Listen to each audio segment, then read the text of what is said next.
जय हिंद बच्चों, स्वागत है अपने इस YouTube चैनल में। बच्चों, आज के इस वीडियो में कक्षा 9 के विद्यार्थियों के लिए मॉडल पेपर लेकर आए हैं जो 2024 बोर्ड एग्जाम के लिए मोस्ट इंपॉर्टेंट रहेगा। बच्चों, जो है NCERT रहेगा और सभी बोर्ड के स्टूडेंट्स के लिए वेरी इंपॉर्टेंट रहेगा। तो चलिए देखते हैं। जो बच्चों पूर्णांक रहेगा वो 100 नंबर का रहेगा। समय मिलेंगे आपको 3 घंटे 15 मिनट। निर्देश में क्या है, सभी प्रश्न दोस्तों अनिवार्य रहेगा। इसमें खंड खा और में विभाजित रहेगा, खंड का खा में जो है विभाजित रहेगा दोस्तों। तो चलिए सबसे पहले हम लोग बहुविकल्पीय प्रश्नों को हल करेंगे, उसके बाद अतलघु उत्तरीय सवाल, लघु उत्तरीय सवाल, दीर्घ उत्तरीय प्रश्न है। तो दोस्तों सबसे पहले हम भाग 1 का जो है लघु उत्तरीय प्रश्न देखेंगे।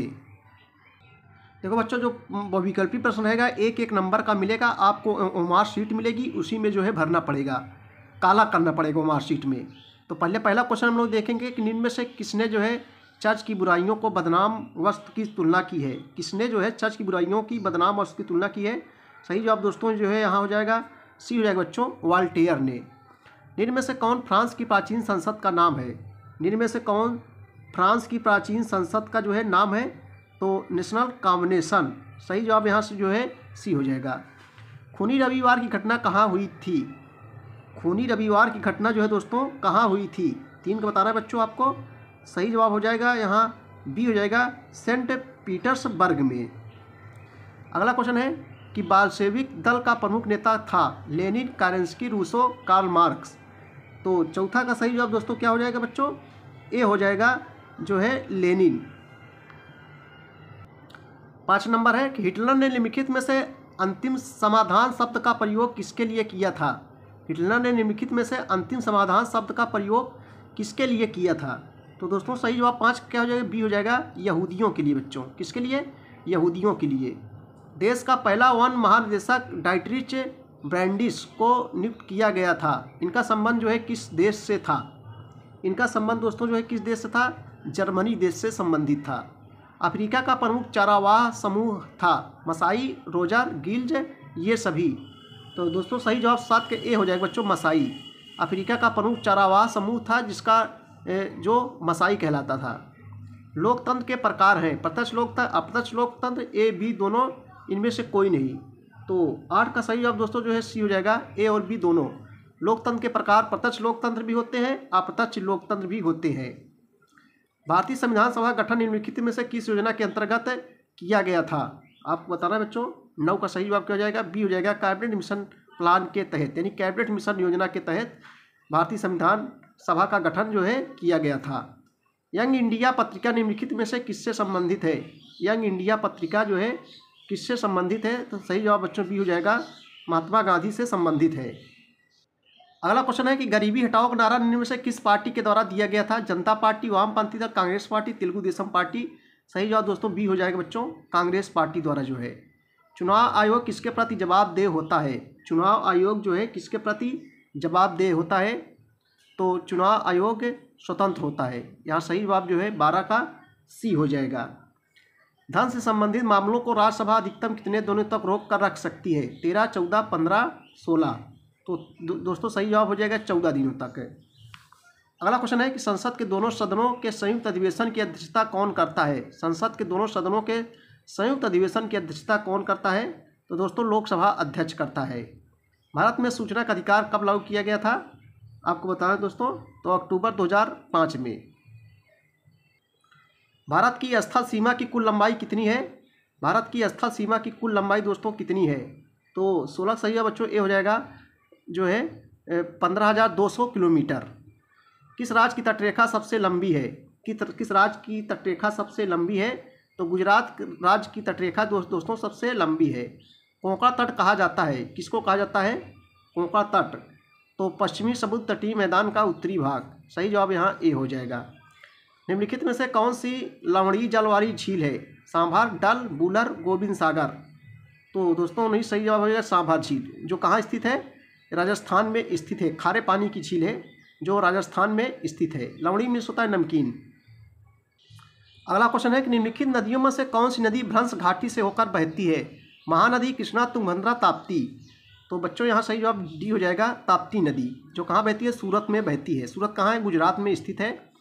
भारत में मानसून का आगमन निम्नलिखित में से कब होता है। भारत में मानसून का आगमन निम्नलिखित में से कब होता है, तो 21 का सही जवाब दोस्तों बी हो जाएगा, जून से प्रारंभ में, जून के प्रारंभ में।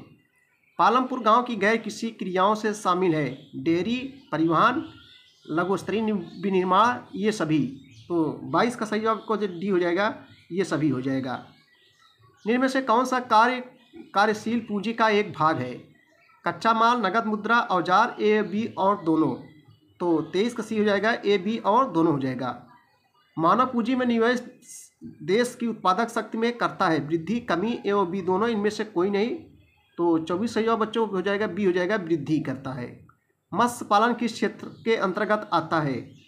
मत्स्य पालन जो है किस क्षेत्र के अंतर्गत आता है? तो प्राथमिक क्षेत्र के अंतर्गत आता है दोस्तों। 26 नंबर क्वेश्चन है, निर्धनता रेखा का आकलन कौन सी संस्था करती है? निर्धनता रेखा का आकलन कौन सी संस्था करती है? तो सही जवाब ये हो जाएगा, राष्ट्रीय प्रतिदर्श सर्वेक्षण संगठन। उच्च कृषि वृद्धि दर से निर्धनता कम करने में कौन सा राज्य लाभान्वित हुए हैं? पश्चिमी उत्तर प्रदेश, पंजाब, हरियाणा, ये सभी। तो 27 सही जवाब बच्चों डी हो जाएगा, ये सभी हो जाएगा। व्यापक भूखमरी से किसकी स्थिति बन सकती है? अकाल की, भूख की, गरीबी की, ये सभी। तो 28 सही जवाब क्या हो जाएगा? ए हो जाएगा, अकाल की। बफर स्टॉक क्या है? बफर स्टॉक क्या है आपको बताएं दोस्तों। तो गेहूं चावल का भंडार, न्यूनतम समर्थन मूल्य पर भुगतान, प्रतिकूल मौसम की स्थिति में भोजन की समस्या को हल करना, उपयुक्त सभी। तो यहाँ डी हो जाएगा दोस्तों, उपयुक्त सभी हो जाएगा। भूखमरी के आयाम कौन कौन से बच्चों? दीर्घकालिक, मौसमी, इनमें से कोई नहीं, ए और बी दोनों। तो सही जवाब सी हो जाएगा, ए, बी दोनों, यानी दीर्घकालिक भी हो जाएगा, मौसमी हो जाएगा। तो दोस्तों ये थे बहुविकल्पी प्रश्न। आपको ओमार शीट मिलेगी। देखो यहाँ अनुक्रम, यहाँ दिनांक भरना पड़ेगा, ओमार शीट ऐसे रहेगी, और उसके बाद में नाम लिखना पड़ेगा, विषय, अध्यापक के जो है यहाँ हस्ताक्षर हो जाएंगे। उसके बाद दोस्तों देखो सही उत्तर को काले नीले बाल पॉइंट्स पेन से भरें। जैसे पहले का जो है ये सही है, तो दोस्तों ऐसे आप एक काला करेंगे, ठीक है, काली पेन से, सब नहीं काला करना पड़े। और एक जैसे एक सही है तो एक काला करना पड़ेगा, और पूरी तरह से जो है काला करना पड़ेगा। जैसे 2 का सी सही है तो 2 का दोस्तों जो है सी जो है पूरा कर दीजिए, जो बाहर ना जाने पाए। तो 2 का सी आपको काला करना पड़ेगा, ठीक है। इस प्रकार से ओमार शीट में आपको भरना पड़ेगा। चलो तो लघुत्तरी प्रश्न को देख लेते हैं। नेपोलियन फ्रांस का सम्राट कब बना? तो 1804 ईस्वी में नेपोलियन फ्रांस का सम्राट बना। 1804 ईस्वी में नेपोलियन फ्रांस का सम्राट बना। लेनिन द्वारा गठित की गई सेना का नाम क्या था? तो बच्चों लेनिन द्वारा गठित की गई सेना का नाम जो है लाल सेना था। अगला क्वेश्चन है कि वारसाई की संधि कब हुई थी? तो वारसाई की संधि जो है 28 जून 1919 ईस्वी में हुई थी। अगला क्वेश्चन है दोस्तों, ये सब देखो अति लघुत्तरी प्रश्न है। विश्व के किस देश में सर्वप्रथम सार्वभौमिक वयस्क मताधिकार का प्रयोग किया गया था? तो उत्तर हो जाएगा न्यूजीलैंड में सर्वप्रथम सार्वभौमिक वयस्क मताधिकार का प्रयोग लागू हुआ था। डेमोक्रेसी शब्द किस भाषा के 2 शब्दों से मिलकर बना है? तो डेमोक्रेसी शब्द ग्रीक भाषा के 2 शब्दों से मिलकर बना है। निम्न में संविधान सभा के स्थायी अध्यक्ष कौन थे? तो संविधान सभा के स्थायी अध्यक्ष डॉक्टर राजेंद्र प्रसाद थे, जो आगे चल के हमारे देश के पहले राष्ट्रपति भी बने थे। दोस्तों अब अति लघुत्तरी सेकंड प्रकार के रहेंगे। पहले फर्स्ट प्रकार था, अब सेकंड प्रकार के। जैसे पहला क्वेश्चन है कि देखो 25 शब्दों के अंतर्गत लिखना है।